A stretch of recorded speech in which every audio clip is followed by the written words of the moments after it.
Hey, to blur your house on the Google Earth, for sure you can do this. So first of all, you have to enable the Street View by clicking here. Then let's say that this is my house, so I have to click right here.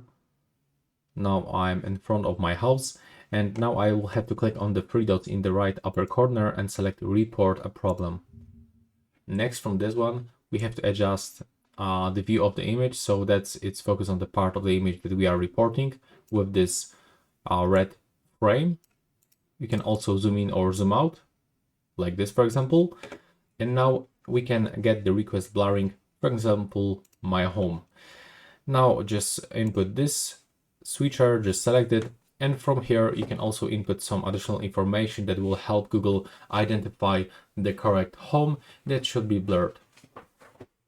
And now you have to also remember that the ones they are going to apply blurring effect, it's going to be permanent, so you will be not able to remove it. And after this, you can just input your email address, then make this CAPTCHA verification, and then click submit.